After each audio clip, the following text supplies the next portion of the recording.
here's Brody Brazil. I really do appreciate the support here on the YouTube channel from all of you that are regular viewers. And I do dip into the comments, sometimes just to see the reaction, the vibe. But sometimes when I'm there, I see the dumbest things ever said, or typed, or thought, or expressed, or whatever.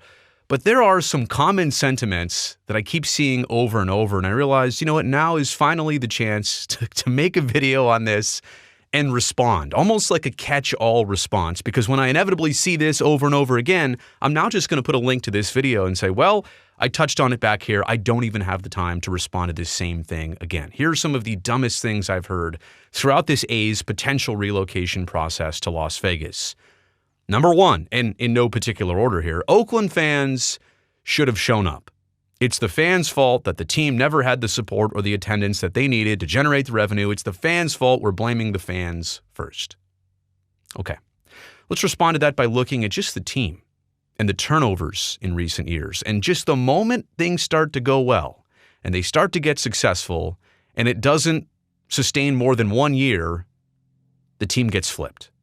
And that's happened over and over and over. And it's something as simple as, well, you can't even buy a jersey with a name on the back because, well, that player may not be here in 2 years.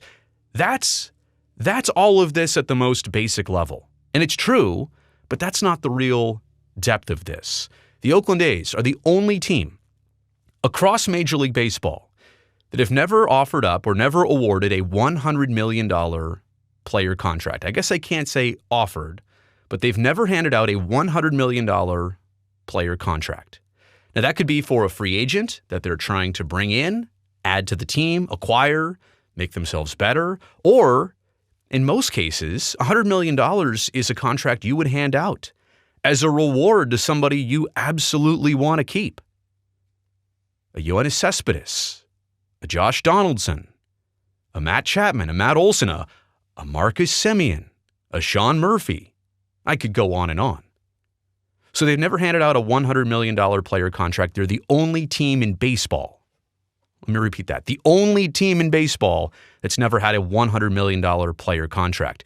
They're also the only team in Major League Baseball that's never had a $100 million single season payroll. That's right. Every other team across baseball has had at least a $100 million team at some point in their existence. Most teams had that decades ago. The A's have still never had that. Their biggest contract ever awarded was Eric Chavez in the 2000s, 6 years, $66 million. And team-wise, I think it was 2019, they got in the 90s. They got in the 90-something million dollar mark. But $100 million from a player standpoint or a team standpoint, something they have never reached. So look at the San Diego Padres. They were always kind of middle of the road until they started spending and winning a little bit more, and they didn't even win at all. Yet, they've never won a World Series, but they don't have a problem with their attendance because they keep the product interesting and entertaining. Now, the Padres also have a brand new, beautiful stadium, and it's not even brand new, but it feels that way, and the location is great. The A's are in a bad location in an outdated stadium. I say bad location, it wouldn't be if it were built up surrounding the Coliseum, or even the Coliseum site wasn't a giant parking lot, if there was some type of attraction and venue there. And it could be that. It could be built into that. Or, oh yeah, also Howard Terminal would be a magical option as well too. But the stadium as is, and as it's always been, outdated. And when they did address it, they made it worse for baseball. In the 90s, Mount Davis was constructed. Less of a baseball venue, more of a multi-purpose venue. And not to mention, if you look at the A's and Giants attendance over the years, the A's definitely competed with San Francisco here and there, especially when the Giants were in Candlestick Park and the A's were in Oakland. There wasn't that big of a difference. All of a sudden, the Giants go to Pac-Bell Park. That's why it's the Pac-Bell Park effect. And they start winning, and they start thriving as a business. And the attendance competition is never the same. There's a graph of this, by the way, and I think it's on one of my prior videos, but I don't need to spell that out here for you to understand. The A's did compete in Bay Area baseball attendance until the Giants moved up to downtown, and after then, it's never been the same. And I want to end this response to Oakland fans haven't shown up, and that's the reason why this is all happening. It's a restaurant analogy. What's a good restaurant to you? It's either good food and or a good atmosphere, good ambiance. And sometimes it's both. The food's great, the restaurant location is great, you'll go for either reason. Sometimes you go because the food is excellent. And the location, the ambiance, it's whatever, but you'll deal with it because you love the food. Or you love the environment, you love the atmosphere. It's a bar. Like a bar doesn't have great food, but you'll go because you want to hang out with your friends. It's comfortable. The TVs are up there, whatever. It's casual. So one or the other or both. But let's think about this like the Oakland A's are a restaurant for a second. So the product is the food, the players, the results, the teams. Let's just say that this was an Italian restaurant in 2012, 13, and 14. People really started to like the pasta. And the rigatoni and the meatballs were great. And then all of a sudden, well, you know what? We're flipping this. It's not a pasta restaurant anymore. It's not an Italian restaurant. We're changing it to be a barbecue restaurant. Huh. So everybody's like, oh, all right, well, that's going to be different. We were really starting to like the Italian food. All right, 2015, 16, we're transitioning, 17, 18, all right, it's catching on. People are hearing about the barbecue. They like the coleslaw too, whatever. 18, 19, 20. Now the barbecue restaurant, it's going through the pandemic, but the barbecue restaurant thing, it's really working. You know what? End of 2021, we're going to change this now. We're going to, I don't know, you name it. We're going to be a Thai restaurant now, which also is another thing I like. I mean, there's not a restaurant here I haven't liked, but we're going to be Thai food. We were Italian. Now we were barbecue. Now we're a Thai food restaurant. How many times can people actually gravitate to one thing when you keep flipping it around? And just when you start to get good at something, you throw it all in a blender. And so that's the food and the theme side. What if the ambiance of the restaurant has always been just okay? Not great enough. You're not going there necessarily for the ambiance alone. I mean, I think people went to the Coliseum because it was accessible and it was fine. And it was, for longtime A's fans, it's all they'd ever known. There was some nostalgia there, but obviously it's not modern. It's not up to date. It doesn't compete with the newest ballparks that come out. So to the point, if you don't have one or the other and you keep flipping the one that gets good, how are you ever supposed to compete? No restaurant could do that. Why do you think the Oakland A's were supposed to do that as it relates to their fans, their customers, and like restaurant goers? Okay, you've heard this. The Commissioner Manfred has said this multiple times. There was no deal in Oakland. No, there was a deal. There was a deal to be had. There was just not an agreement made. Let's really let that sink in for a second. You can sit here and say there was no deal. A deal would mean two people come to an agreement. There was an arrangement. There simply wasn't an agreement. And would time have sorted that out? Would the summit that was supposed to happen in late April, would that have smoothed things out with the A's negotiator that the city of Oakland agreed to? Maybe. But they didn't want to go down that road. There was a deal. There were things structured. There were a lot of things that came into play. There was just not a final agreement. There was a deal. If there wasn't a deal, what were the A's spending, they say, $100 million on over the last 6 years to get that close on Howard Terminal? And I wonder, the $100 million, now that I think about it, did that include the $40 million they basically paid up front to purchase half of the Coliseum land site? Are they including that? We don't know the numbers. We don't know the books on $100 million. It seems like a large amount. But if you're basically saying you spent that much to make Howard Terminal happen, and you couldn't get to an agreement, even though there were some things in place, like the EIR for the site, certified and approved, went through all the challenges. The Port of Oakland was engaged. They want a baseball stadium at Howard Terminal. The Port of Oakland, who owns the land, they want this. The BCDC, which is in control of all of the land surrounding the San Francisco Bay, they could have denied use of the land. They could have not removed port priority use from these 55 acres, but they did. So all of the tough things They happened. There just wasn't a business agreement that was arranged. So to say there was no deal in Oakland is either intentional or it's oblivious. The A's will be different in Las Vegas. Forget about their ways and what I said earlier about the $100 million payroll or player contract. They'll be different. I mean, lawmakers in Nevada have said that they don't tolerate losers, so the A's will have to be different. Well, they might not even be able to be different. I mean, you think about what they're going to have to spend on here in the next year, 5 years, and decade alone. Spend on a ballpark. Well, that's at least $1.1 billion. To be honest with you, that cost is 1.5 is going to be 1.8, 1.9, $2 billion final cost easy. And the A's are responsible for anything over $380 million. You're going to have to spend on a ballpark.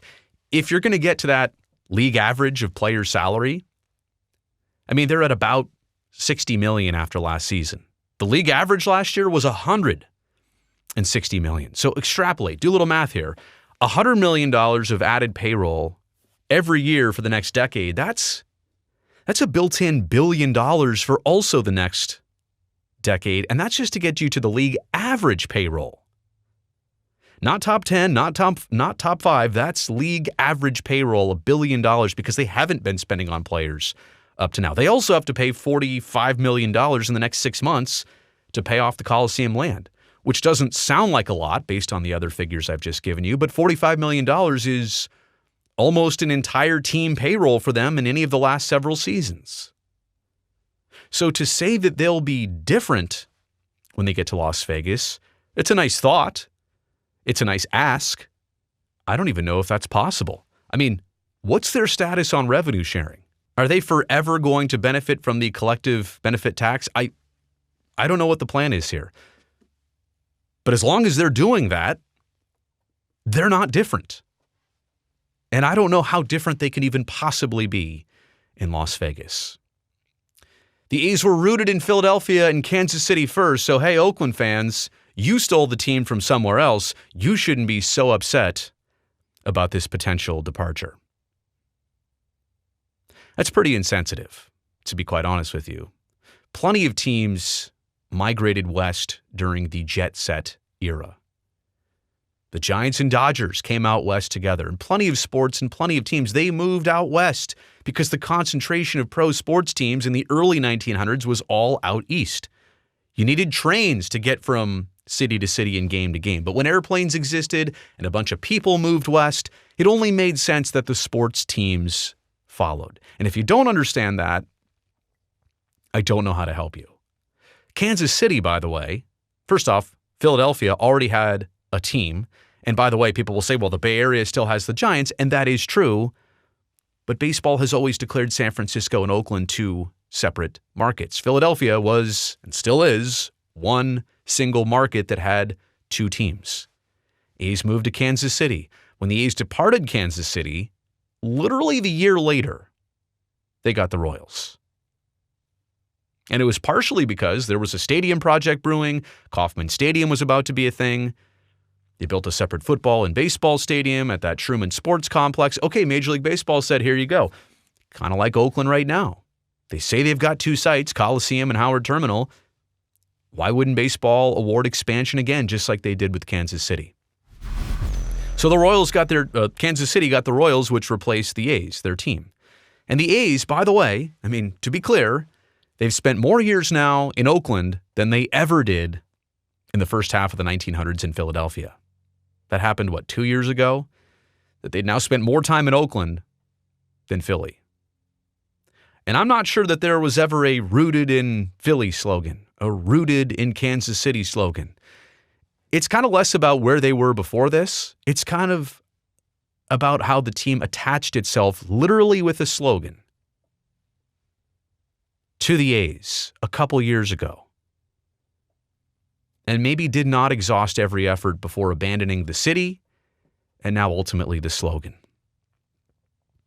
Oakland doesn't even deserve an expansion team. I've heard that. I've seen that. And then people start to get into their political views and other views, which don't even deserve a response from me right here, right now. But the city council recently made a resolution to keep the A's. I mean, they have said this version of it, this iteration of the city council and the mayor, apparently they're serious about keeping the A's or maintaining Major League Baseball in the city of Oakland. And they've pitched their 2 different stadium sites. And there is a passionate, yet hurt, yet damaged fan base right now in Oakland and the East Bay and beyond that were A's fans, and they're looking to rebound. You cannot tell me that this is not far ahead of Portland. Montreal might be a different story. It's been a lot of years since they had their team taken away, but maybe Montreal is in a similar spot. Any other market, Salt Lake City included, they cannot say they have right now what Oakland has in terms of being a frontrunner for Major League Baseball expansion. And even with that, even when Rob Manfred had the opportunity at the press conference, at the owners' meetings, all he had to say was that I see Oakland as a frontrunner, and although I can't guarantee anything, I see where they're at as it relates to potentially getting a team to replace the A's, and I respect that. He couldn't even say that. He basically said, Oakland can stand in line with anybody else and everybody else when it comes time to our relocation process that we don't even know about. Wait a second. You've been hot on finding a home for the A's and Rays recently, purposefully so you can get to relocation. And now you're saying you're not sure about the timeline and process? Extreme backtracking right there. So to say that Oakland doesn't instantly deserve an expansion team like they did with Kansas City and the Royals, as mentioned, kind of ridiculous. Las Vegas has better sponsor and media opportunities than Oakland could ever provide the A's. Oh, really? Do you know what media market Las Vegas is? People say that's not important. Well, are you sure about that? What kind of market revenue does it create from a media rights deal? And how about Las Vegas? I understand. There's a lot of money down there. It's tied to one industry, entertainment, which is a broad industry. But it's tied to tourism and entertainment, and it's a very lucrative one. I'm not here to deny that. But drive 20 minutes away from the Strip in almost any direction. Let's just say 30 to be safe. You're in the middle of nowhere. You're in the desert. And there's one industry in Las Vegas as opposed to many, many industries, tech being a big one here in Northern California. But also here in the Bay Area, you go 30 minutes north, you're in Napa. You go 30 minutes south, you're in Monterey. You go more than 30 minutes east, you're in Sacramento. You are surrounded by other markets that are also part of the A's fandom and part of opportunities here. And so I know what you're saying. Well, it couldn't have been that good of a market because maybe the A's didn't secure all those partnerships and sponsorships and other media opportunities. It doesn't matter if it's the biggest market in the world. If you as a business can't go out and secure those things here in a tremendous market, how do you think you're going to do it in the 40th media market? And yeah, I said the entertainment industry. How many real big companies are down there? MGM, Caesars, probably a few more. But is there more than this? Diversity and depth, in a lot of ways, are nowhere near the same amount in Las Vegas as they are in Oakland and in the Bay Area. So that's a pretty easy one to see right through. And everybody might be excited initially, oh, the A's are coming, we want to latch on. But again, if the A's couldn't secure those opportunities in the Bay Area, what would make you think they could do it in a much more limited capacity? So those are some of the, and I have no other word to describe it, dumbest things said that I've seen in terms of comments and reactions. And there you go. There's my response to all of it. Thumbs up because you made it here to the end of the video. You know I appreciate that. It'll help out the channel. And on that note, don't forget to subscribe so I can definitely see you back here next time.